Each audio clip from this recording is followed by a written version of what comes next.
Assalamualaikum warahmatullahi wabarakatuh. Perkenalkan, nama saya Sabita Austia Putri.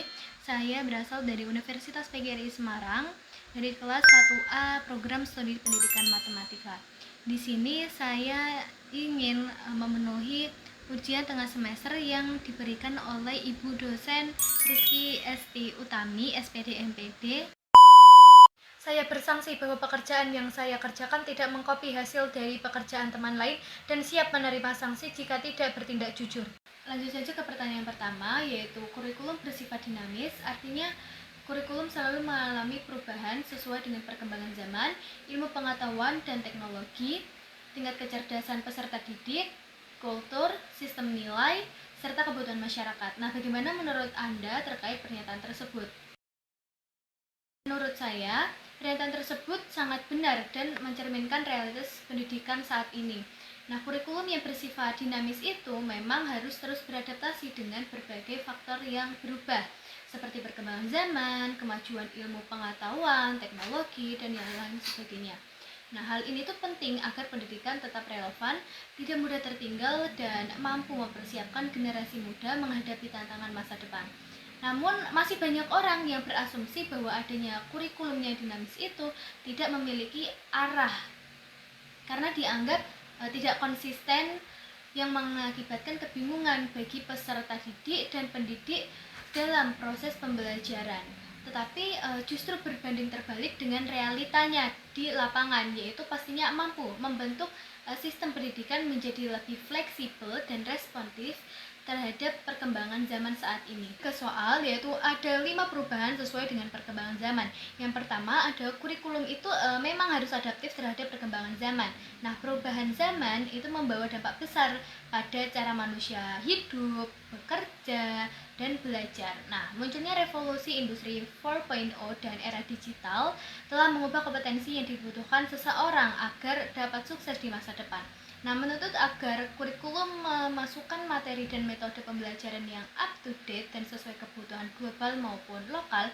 Jika kurikulum tidak berubah mengikuti perkembangan zaman, maka pendidikan akan tertinggal nih dan tidak lagi relevan dengan kebutuhan dari peserta didik dan masyarakat. Yang kedua, ada dinamika ilmu pengetahuan dan teknologi. Nah, ilmu pengetahuan dan teknologi saat ini itu berkembang sangat cepat dan pesat sekali. Nah, apa yang dianggap baru hari ini saja bisa jadi sudah lama dalam hitungan tahun bahkan bulan.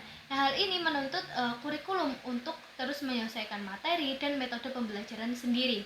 Nah, misalnya pada bidang yang sangat viral saat ini, yaitu teknologi informasi. Nah, materi yang diajarkan 5 tahun lalu mungkin sudah tidak relevan saat ini.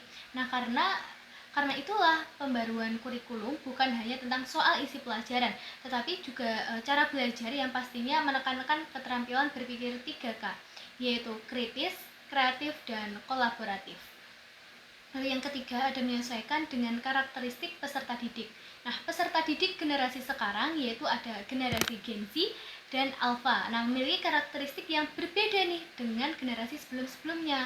Nah, kami itu tumbuh di era digital, terbiasa dengan teknologi dan memiliki cara belajar yang lebih interaktif serta visual. Dan lagi-lagi kurikulum itu juga harus mempertimbangkan hal tersebut agar pembelajaran menjadi lebih bermakna dan tidak ketinggalan zaman. Yang keempat, ada sistem nilai masyarakat. Nah, kurikulum juga cerminan budaya dan nilai yang dianut suatu bangsa, karena masyarakat yang berubah balik dari segi sosial, ekonomi maupun budaya, maka kurikulum pun harus mampu menyesuaikan nilai-nilai tersebut agar tetap relevan dan kontekstual. Misalnya ketika masyarakat mulai lebih sadar terhadap isu lingkungan, nah maka pendidikan tentang green living dan tanggung jawab perlu dimasukkan ke dalam kurikulum. Yang kelima, yaitu menjawab kehidupan nyata. Nah, tujuan akhir dari pendidikan itu sendiri adalah menyiapkan peserta didik agar mampu hidup bermakna dan produktif di tengah masyarakat. Nah, dunia kerja dan kehidupan sosial yang terus berubah membuat kurikulum juga terus mampu menjembatani agar dunia pendidikan dan dunia nyata itu stabil. Dan kurikulum yang dinamis itu mendorong pembelajaran berbasis proyek, magang, dan keterampilan praktis agar siswa tidak hanya menguasai teori saja tetapi juga mampu menerapkan dalam kehidupan dengan praktik secara langsung dan terjun lapangan terlebih dahulu sebelum sambil memegang kekuasaan. Nah, dengan kurikulum yang adaptif, pendidikan akan selalu relevan, inovatif, dan mampu melahirkan generasi yang tidak hanya cerdas, tetapi juga tangguh, kreatif, serta berkarakter dalam menghadapi dunia yang terus berubah. Dan FYI, setelah saya cari tahu tentang di Indonesia ini, sudah ada 10 kali berganti kurikulum yang memiliki tujuan yang sama seperti yang sudah saya katakan tadi, yaitu untuk menyesuaikan pendidikan dengan perkembangan zaman dan kebutuhan masyarakat agar tidak tertinggal dengan perubahan-perubahan yang ada. Ke pertanyaan kedua, yaitu analisis visi dan misi pendidikan anak yang berlaku dalam keluarga Anda. Kemudian buatlah visi dan misi pendidikan yang baru sesuai dengan perkembangan zaman. Berilah landasan-landasan yang menjadi pertimbangan penetapan visi misi tersebut. Analisis pola komponen sistem kebutuhan yang harus dipenuhi agar visi misi tersebut tercapai. Nah, izin menjawab, untuk visi yang orang tua saya sendiri terapkan kepada saya dan adik saya dari dulu hingga sekarang, yaitu menciptakan diri yang menjadi karakter yang lebih baik lagi, seperti berakhlak mulia, cerdas, berpengetahuan yang luas, dan yang paling penting sekali yaitu peduli terhadap sesama. Nah, itu yang mampu mengubah diri saya dan adik saya itu menjadi pribadi yang bertanggung jawab dan selalu berusaha menjadi pribadi yang bermanfaat. Nah, untuk misinya sendiri seperti pada umumnya semua orang dapatkan, yaitu mengajarkan tentang ajaran agama agar tahu mana sisi baik dan buruknya. Lalu yang kedua yaitu selalu membiarkan anaknya untuk mandiri, berani, dan bisa menyelesaikan masalah dengan ide yang mereka punya.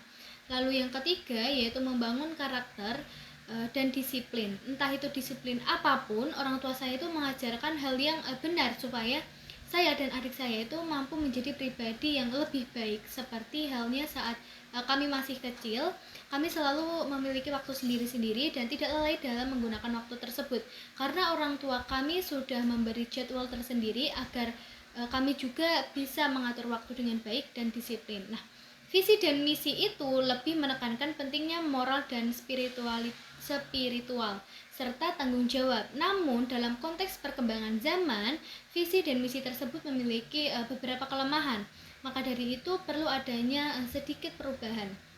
Untuk visinya yaitu mampu membentuk anak yang berkarakter, berdaya saing global, cerdas digital, kreatif dan inovatif, dan peduli terhadap lingkungan. Nah, seperti mampu membuat konten edukatif yang bermanfaat, terus karya seni digital dan lain sebagainya, yang bisa membentuk anak yang tangguh, bijak dalam menggunakan teknologi dan siap dengan perubahan zaman. Misinya lebih ke mengembangkan literasi digital, terus mampu membangun komunikasi yang terbuka antar orang tua dan anak, dan menumbuhkan empati serta kepedulian sosial. Nah, visi dan misi baru ini menekankan antara kecerdasan intelektual dan kecerdasan mengenai digital sebagai cerminan kehidupan manusia. Landasan dari visi dan misi yang baru tadi yaitu ada dua. Saya ambil dari landasan filosofis dan landasan sosiologis. Nah, landasan filosofi sendiri yaitu dari John Dewey, yaitu education is not preparation for life, education is life itself, yaitu berpendapat bahwa pendidikan adalah proses hidup itu sendiri, bukan sekedar persiapan menuju masa depan. Ia juga menekankan pentingnya pengalaman, interaksi sosial, dan kemampuan berpikir kritis dalam membentuk karakter manusia. Nah, pandangan ini mendukung filosofi bahwa pendidikan itu harus menumbuhkan kesadaran dan nilai-nilai kemanusiaan. Yang kedua ada sosiologis oleh Bapak Sosiologi Pendidikan yaitu Emily Durkheim. Nah, ia berpendapat bahwa pendidikan adalah proses sosial yang berfungsi menanamkan nilai dan norma kepada generasi muda agar mereka itu menjadi bagian dari masyarakat. Artinya, percaya bahwa tujuan utama pendidikan adalah membentuk individu agar bisa menyelesaikan diri dengan masyarakat dan meneruskan nilai-nilai sosial seperti disiplin, tanggung jawab, dan kebersamaan. Nah, inilah sangat sejalan dengan landasan sosiologis di mana pendidikan itu berperan menjaga keseimbangan antara individu dan lingkungan sosialnya.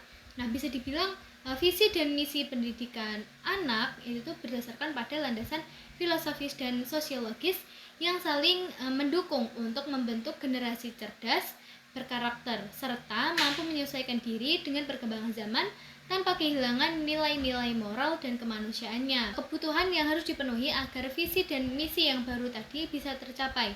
Yang pastinya pertama yaitu dari lingkungan yang paling kecil dulu, yaitu keluarga. Yang pastinya juga dukungan dari semua pihak, yaitu menciptakan suasana belajar yang terbuka, penuh kasih sayang, dan memberi ruang bagi anak untuk berekspresi. Lalu yang kedua yaitu pastinya setelah kegiatan-kegiatan perlu adanya evaluasi dan refleksi. Nah ini nih yang mampu membentuk keluarga baik dari orang tua, anak menjadi lebih memiliki tanggung jawab dan empati sosial yang lebih baik lagi. Nah, yang ketiga ada sumber daya. Sesekali orang tua itu juga bisa memanfaatkan digital untuk belajar dan mengetahui parenting yang terbaik untuk anak mereka. Nah, yang keempat yaitu metode pendidikan yang memberikan dampak positif bagi anak agar memiliki karakter yang lebih baik dari aspek akademik maupun non akademik, yang mampu melatih anak bisa critical thinking dan kreatif. Baik, segitu dulu jawaban yang dapat saya berikan. Terima kasih saya ucapkan kepada Ibu dosen. Dan maaf jika ada salah kata maupun perbuatan. Wabillahi taufiq wal hidayah. Wassalamualaikum warahmatullahi wabarakatuh.